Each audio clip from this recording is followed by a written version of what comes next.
45. Entonces es mi disco de colección que yo colecciono, este LP. Cada que es uno lo saca. Una que no tengo.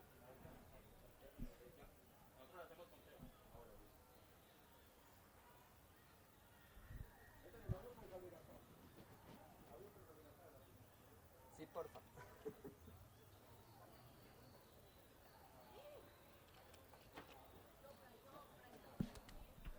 Hola. Bueno, muy buenas tardes. Invitamos a las personas que se encuentran aquí en la biblioteca de Confama de la Fiesta del Libro y la Cultura que si quieren se acerquen. Vamos a tener un conversatorio de huellas y saberes donde vamos a hablar de coleccionistas de discos de vinilo. Tenemos un invitado súper especial para que nos acompañen y disfruten de este conversatorio. ¿Listo? Ok.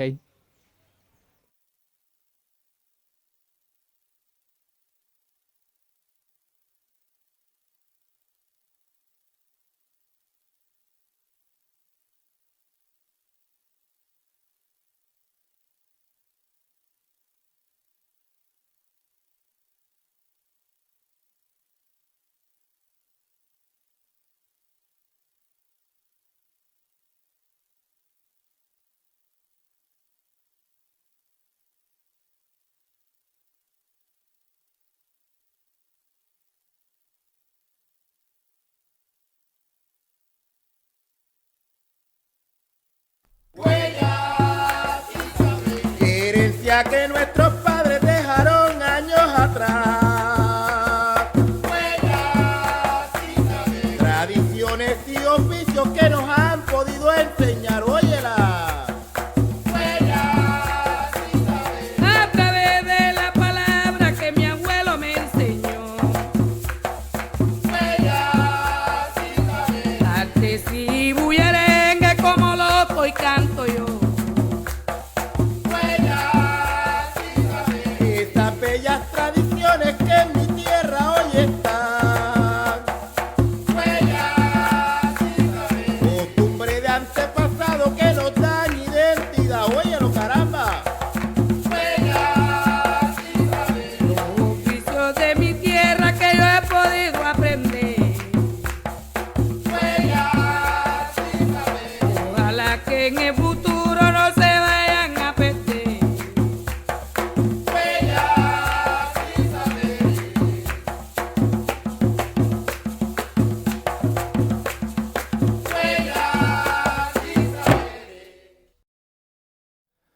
Bueno, muy buenas tardes a todas las personas que nos acompañan en Huellas y Saberes.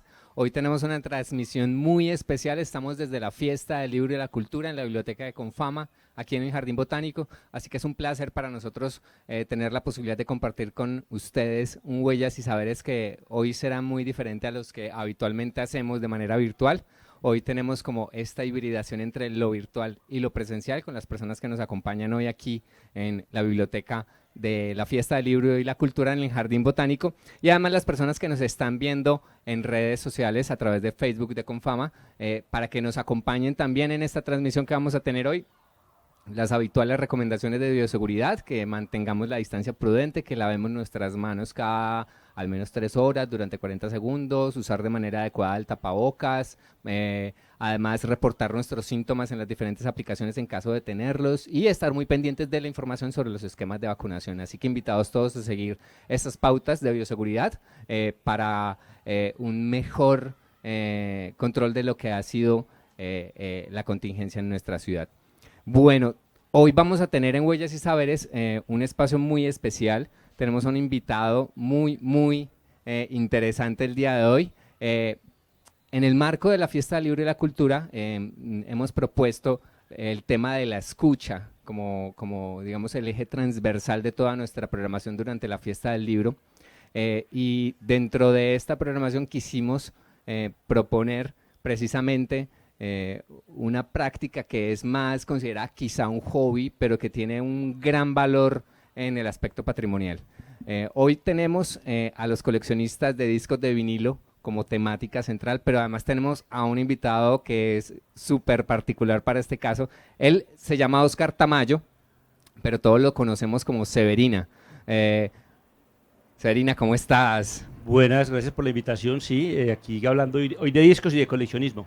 Bueno, para los que de pronto no conozcan a Severina, Oscar ha venido trabajando desde hace muchos años el tema del coleccionismo de discos. De hecho, tenía un espacio en Latina Estéreo que se llamaba Afronautas, donde también daba difusión a las músicas afroantillanas, si no estoy mal. ¿Cuál era como la intención de Afronautas, Oscar? Afronautas duró 9 temporadas, casi todos los 2010 estuvimos con Afronautas. Era un programa donde trabajamos sobre hibridación y mutación en las músicas afrocaribeñas, o sea, era de amplio espectro, así como un buen fungicida.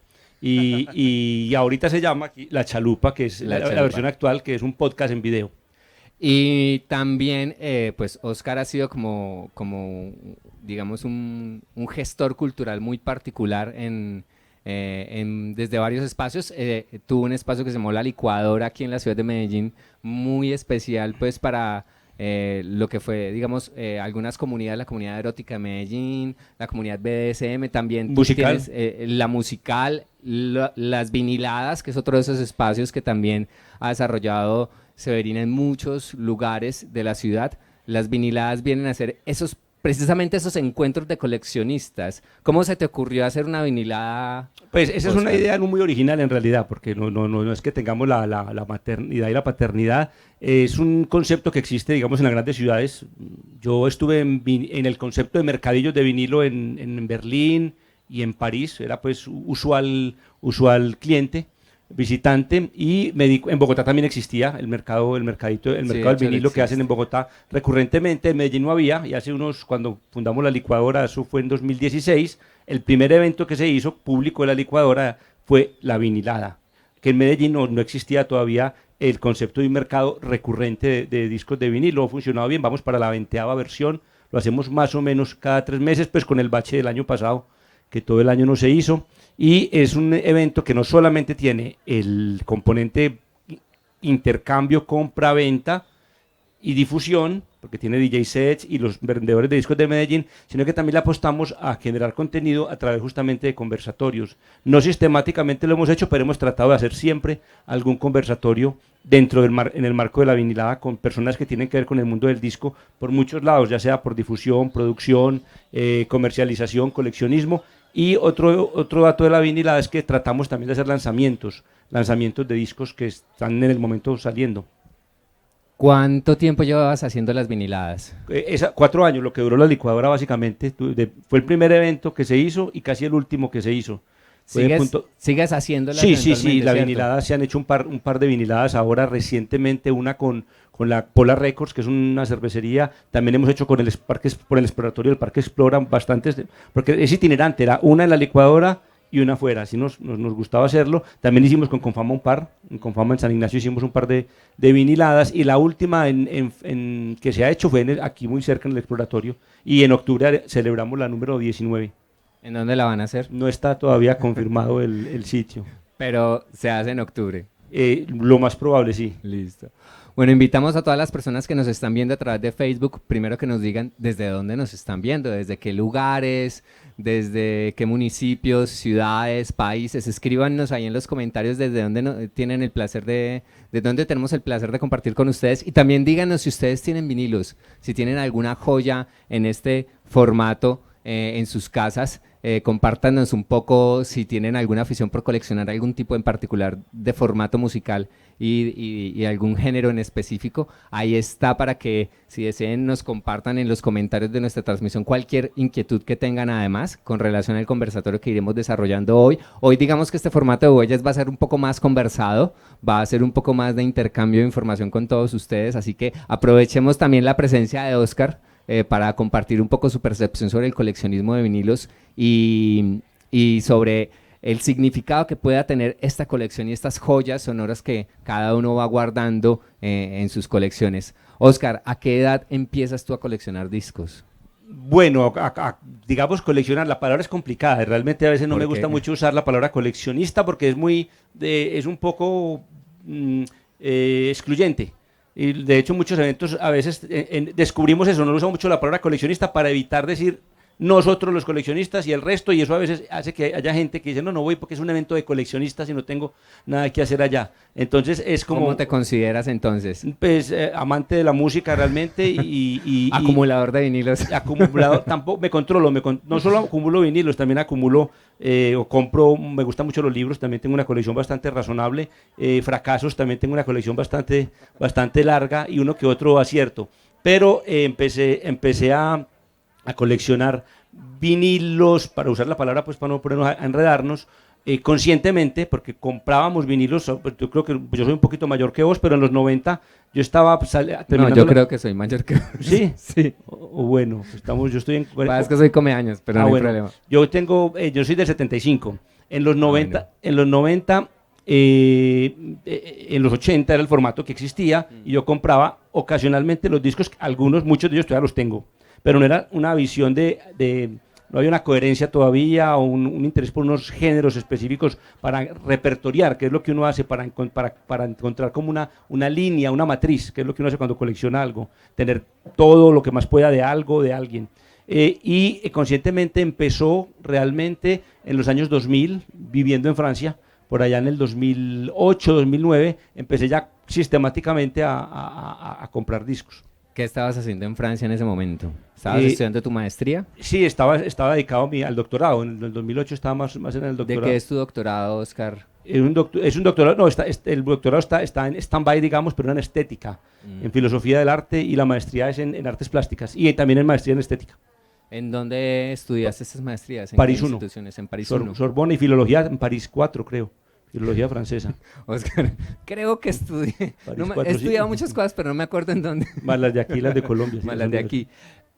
Nos mostrabas, ahorita que estábamos conversando fuera de cámaras, nos mostrabas este disco de la Sonora Matancera. Háblanos un poco de este disco en particular. ¿Qué tiene de especial para ti? Puntualmente, es muy importante. Este es lo que se llama the corner, ¿cómo dicen en inglés? The cornerstone, que es la piedra la piedra angular, se dice en español, sobre la que se cimenta una construcción.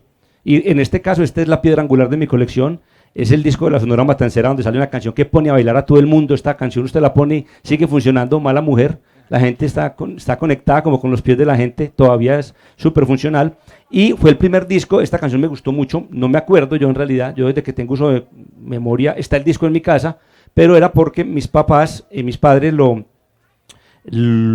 lo regalaron porque me gustaba mucho esa canción. Es del año 1978 y me regalaron el primer disco de mi vida, fue la Sonora Matancera, el álbum sin nombre en realidad, porque este álbum no tiene propiamente nombre, sino que es Sonora Matancera y sale el nombre de las canciones.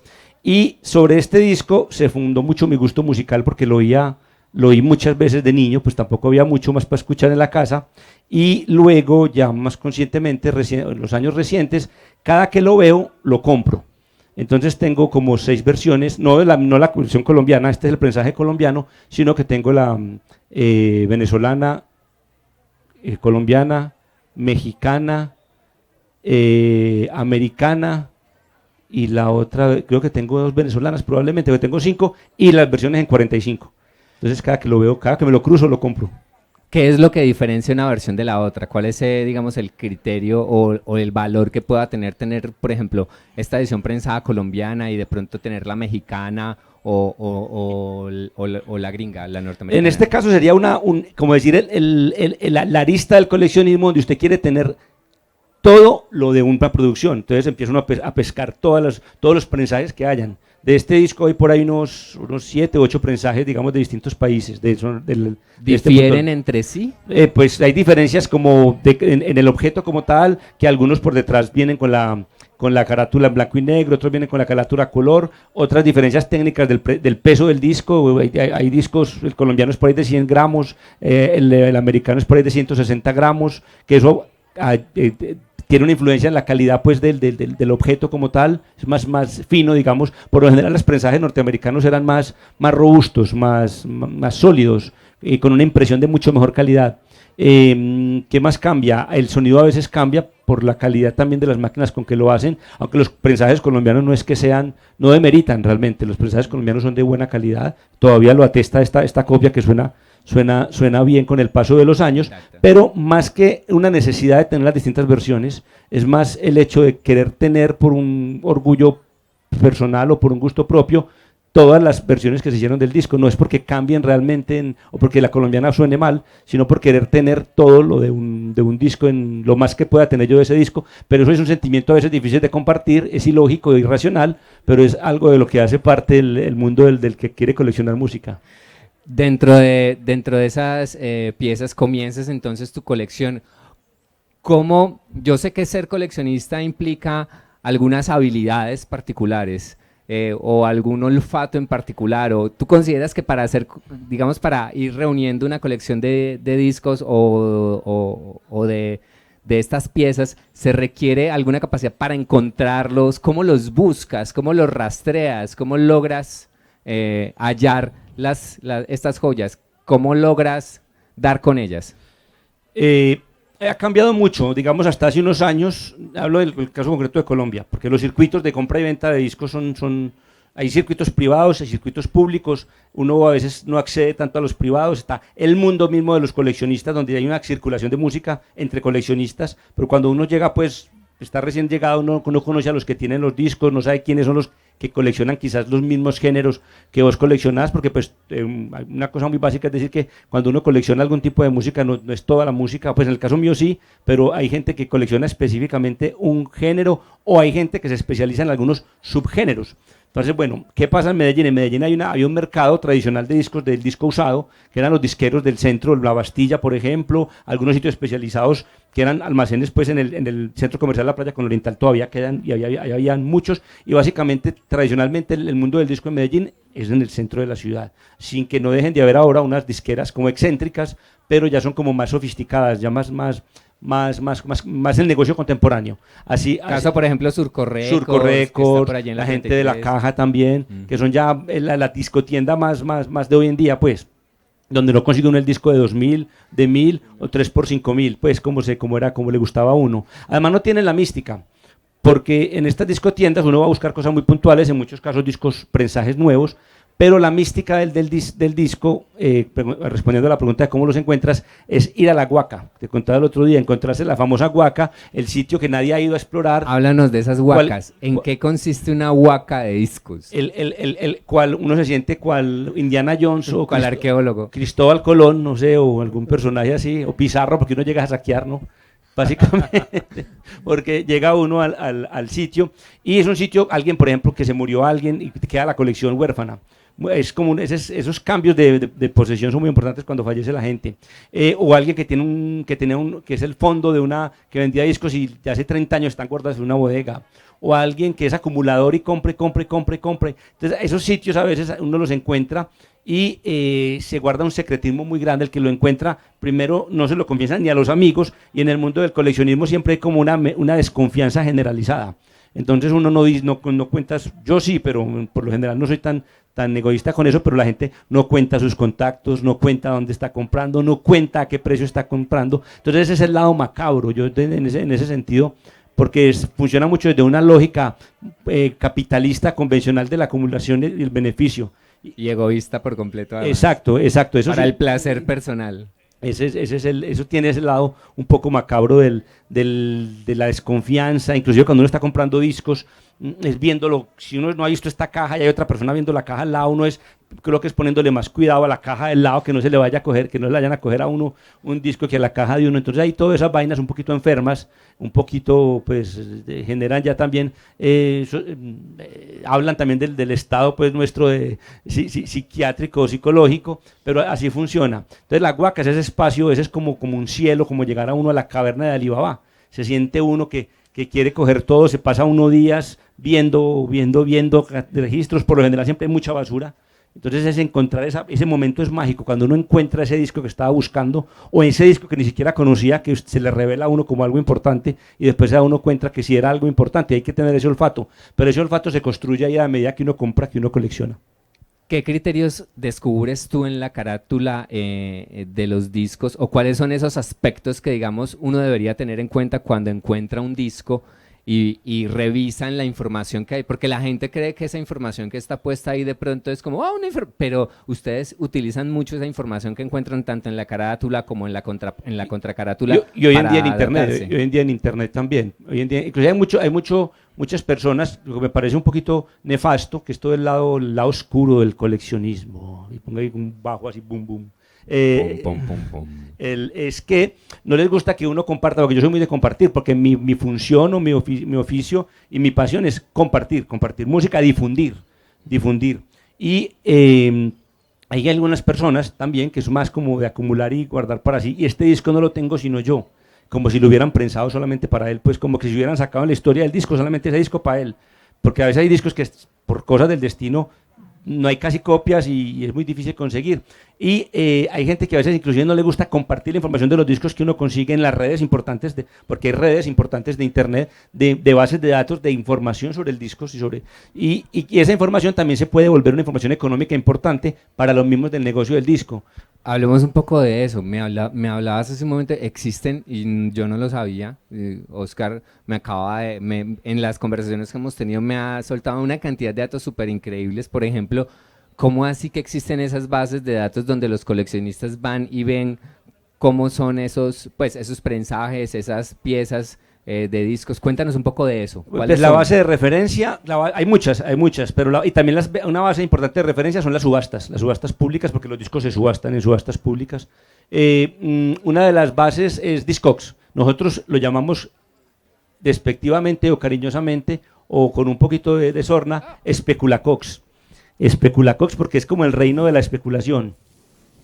Desafortunadamente, entonces, uno le gusta generar información en estas bases de datos. Yo, disco que no está y que es importante, pongo la información, pongo las fotos, pongo el mayor número de datos sobre el disco, pero también es una base que le sirve a los especuladores y a la gente del negocio de discos o a los vendedores y compradores para saber qué es escaso, qué es extraño, y sobre los precios, porque la base también tiene un lado que es de comercio de discos. Se sabe, están marcando como el estándar internacional, lo que es desfasado completamente con los precios de Colombia, de cuánto están valiendo los discos. Un ejemplo, este disco de los Osafrozambas es un disco. Me dije, bueno, voy a llevar, según Speculacogs, el disco más caro que tenga yo en este momento en mi colección. ¿Cuánto vale ese disco según vendiendo, Discogs? hay 2 ejemplares en este momento, y el más barato... Muévelo un poquito para que lo... este es el prensaje brasilero.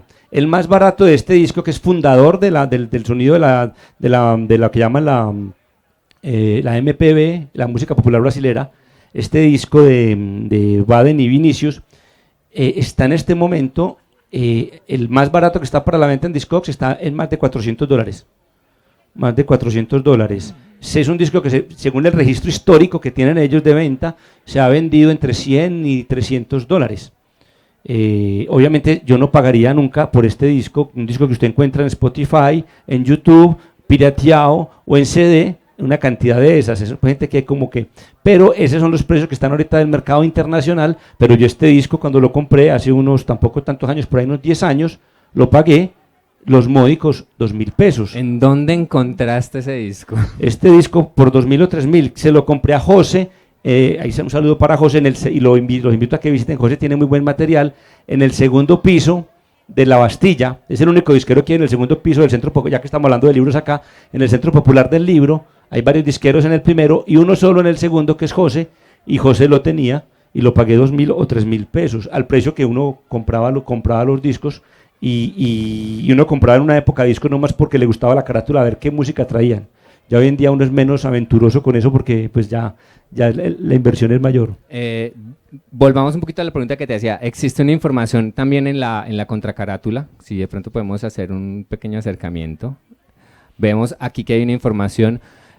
Oscar, ¿qué información encuentra uno aquí que sea relevante? ¿Cuál es esa información que tú, por ejemplo, pones en Discogs? No todos los discos. Por ejemplo, yo en este disco uno pone la carátula, pongo también un plano más cercano del texto, porque me parece muy importante esta información que uno encuentra de primera mano. A veces no es la información más importante, pero sí es una información como de primera aproximación a un disco. Luego las cosas cambian, hay otros estudios, digamos, más profundos. De pronto el movimiento musical cambió, y entonces este texto está ligado a la producción concreta, pero es ya un tema de musicología, de cuando se prensó este disco, el contexto musical, de pronto el género del disco todavía no está lo suficientemente desarrollado para quien escribe que en este caso es el mismo poeta Vinicius de Moraes, diga algo relativo a un género que después se fue constituyendo. Entonces hay mucha información que uno encuentra después, pero lo que uno encuentra en el disco de información es con lo que uno mismo puede decir de uno mismo, o lo que un amigo puede decir de uno mismo, que invitan a escribir sobre el disco,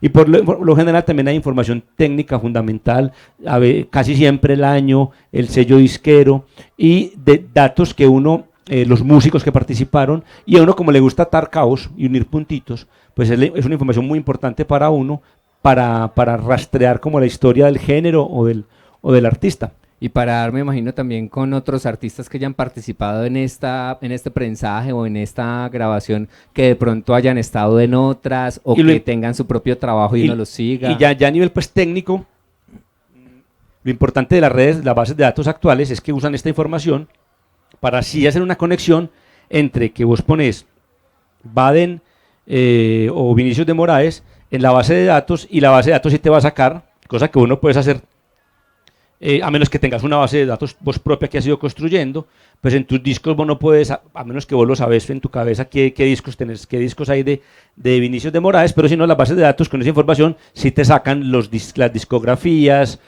por prensajes, por años, por participaciones, en fin, por sellos disqueros. Entonces todo eso permite construir toda esa información de base de datos, que no solamente para los discos, las bases de datos tienen ese funcionamiento para cualquier tipo de información.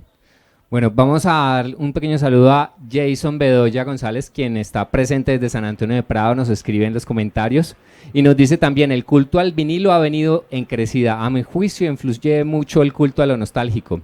Pues si es por calidad sonora, nada supera el CD.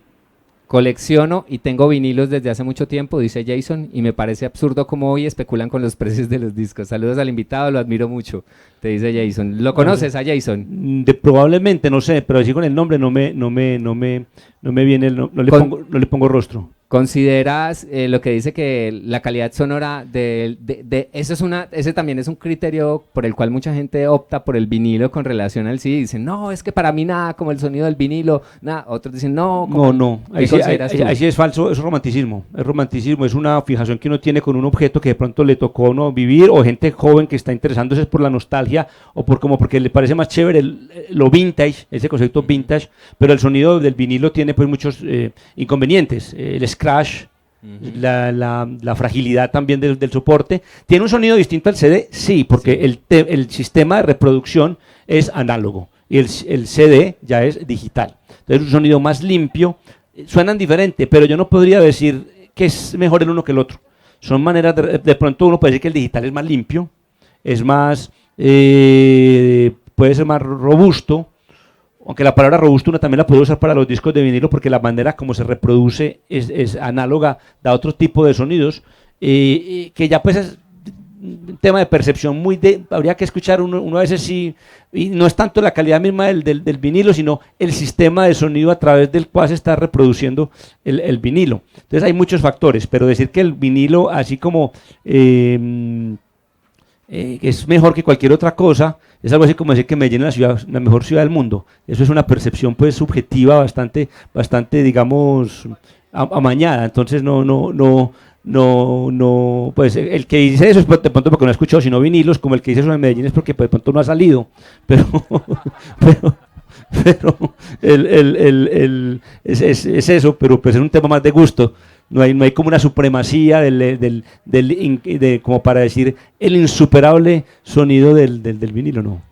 Bueno, y en esa búsqueda de eso, de estos, digamos, de estos elementos que van construyendo la colección, me imagino que hay unos criterios de organización. Sí, muy importante si uno no quiere tener un caos, una cosa que se vuelva un pulpo inmanejable.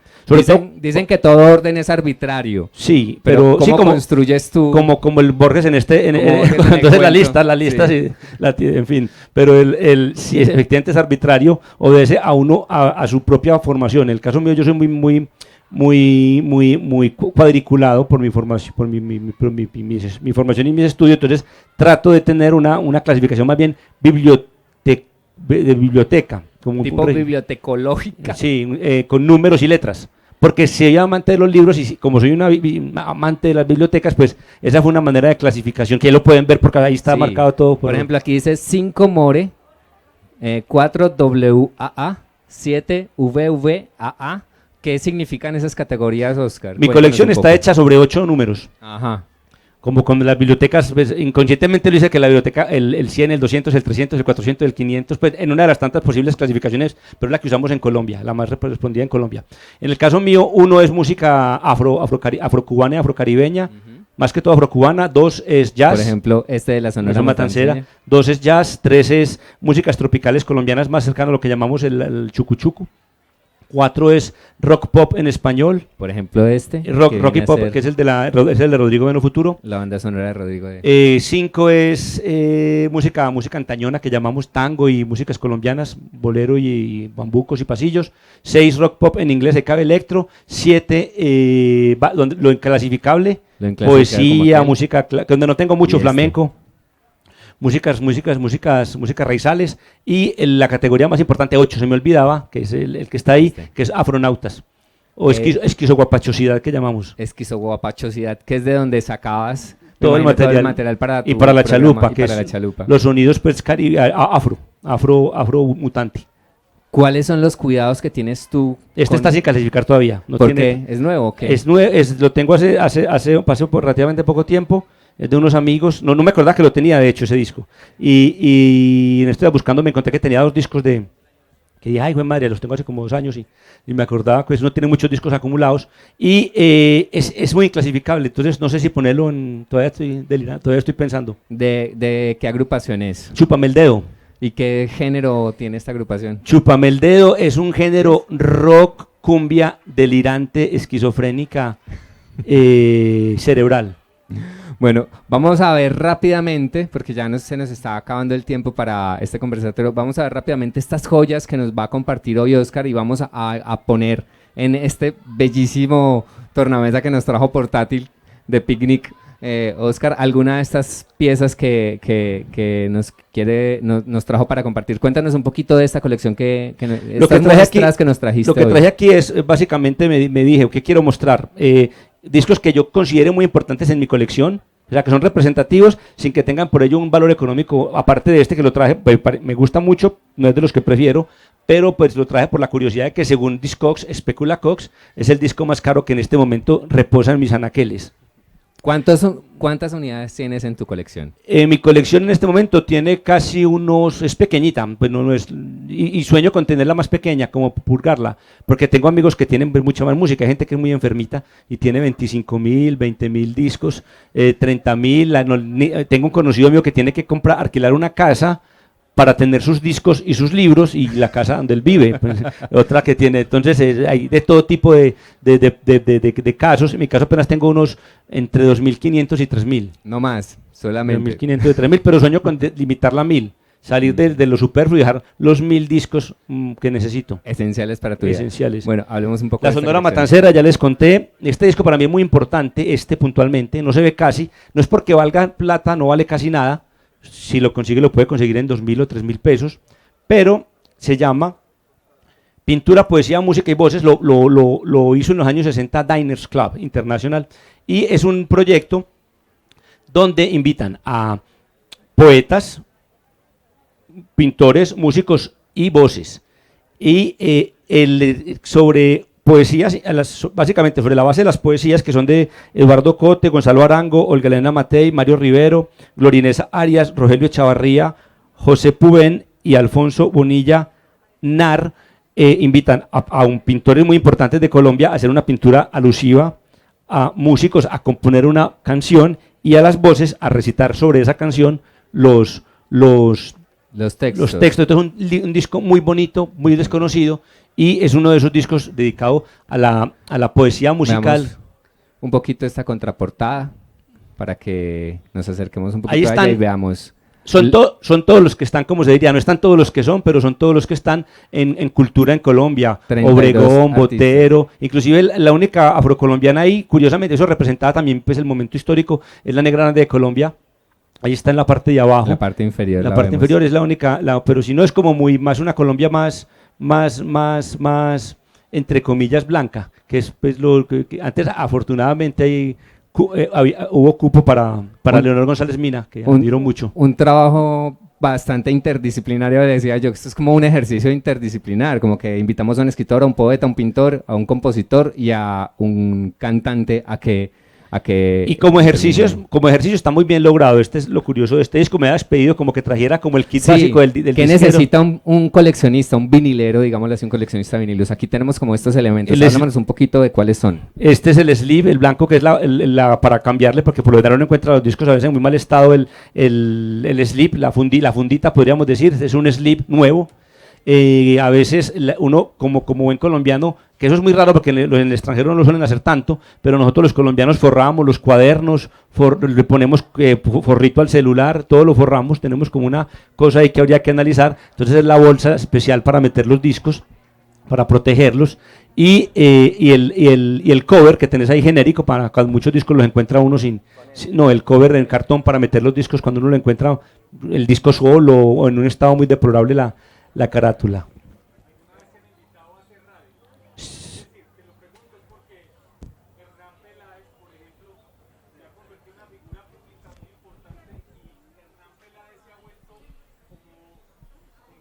Te van a entregar un micrófono aquí. ¿Qué tal? ¿Cómo estás? Mi nombre es David. Quería preguntarte algo. ¿Te han invitado a hacer radio? ¿Alguna vez te han invitado a hacer radio? Sí, yo hago radio, de hecho. Bueno. Me echaron ya por malo hace poquito, pero me dediqué al podcast ahorita, que es la Te nueva lo digo radio. es porque Hernán Peláez se ha convertido en una figura pública y la principal razón es que él se ha vuelto coleccionista de discos y gran parte de su tesoro es eso, los discos. Entonces, de hecho, actualmente en la W tiene un programa con Martín de Francisco y lo que él lleva es música, o sea, la magia del hombre es música. Sí, Hernán Peláez era el que era la Luciérnaga, ¿cierto? Con Artunduaga, ¿no? En su época. Si no estoy mal, sí. Artunduaga. Y también, curiosamente, el que era de la Zaranda, que era el otro, que era un personaje, también es un coleccionista importante. Gustavo.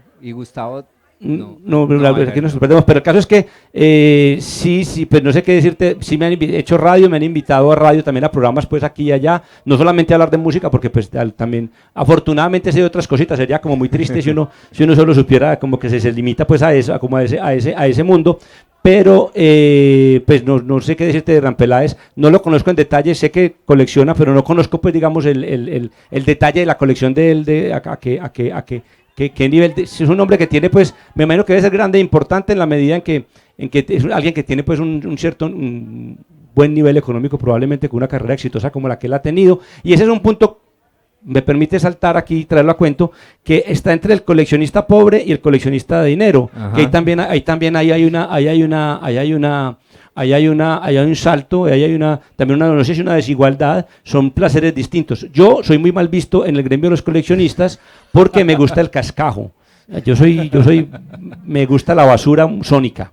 Yo compro discos de 2.000 y de 3.000, a mí no me ofrezcan discos de 100.000 y 200.000 porque por principio y por bolsillo no. De hecho tienes como una sección que se llama el cascajo sónico. Sí, es un podcast que tengo de cascajo. Pero entonces, ¿qué pasa? Hay gente, pues, porque tienen su dinero y sus recursos, que están dispuestos a pagar 1 millón, 2 millones de pesos por un disco, lo que hace que los discos también, gracias a este interés desmedido, por eso mucha gente no le gusta compartir esa información en las redes, se haya subido, digamos, exponencialmente de una manera muy poco, para los que no tenemos muchos recursos para comprar discos, pues sí nos ha afectado, pues ese que llegaron como unas personas con mucho dinero y sin mucho agüero para pagar 1 millón por un disco, cosa que uno no puede hacer. Sigamos con las joyas que nos trajo Severina, esta de Tradición en Transición. Un disco que tiene un valor alto, simbólico, pero no, técnicamente en principio no vale nada. De hecho, estarlo mostrando aquí ya, por ejemplo, subió 100.000 pesos ya con eso, porque ese es el problema. Y cuando uno habla bien de un disco, hace que el disco se... Entonces ya esa es una su especulación. Ese es un problema ahí. Entonces por eso es que uno siempre los mantiene escondidos. Y ese es un tema ahí complejo que podría uno dedicarse a hablar de lo malo de la información. Este disco se llama Tradición en Transición. Si vos lo ves por ahí en una cosa, pensás que es un disco de música de ascensor de los 60, no le dan ningún valor. Realmente hay una carátula de estos dos artesanías borrachitas sobre una guitarra eléctrica. Con un nombre que nadie conoce, Los Electrónicos, pero sucede que estos son de los papás del rock colombiano. Aquí está el de los Flippers, que era Roberto Fioril, está inclusive el mismo Francisco Sumaqué, y fueron unos jóvenes músicos colombianos que estaban cogiendo música tradicional, como la guabina chiquinquireña, el cuchipe, el caimán, y la volvieron rock experimental de los 60, y tiene una canción que se llama Las Mirlas, que es un viaje psicodélico, sónico, increíble. Entonces este disco es muy importante porque su nombre es grandioso, Tradición en ¿Lo Transición. conoces? Ah, ¿A quién? A Las Mirlas, la claro, canción. sí.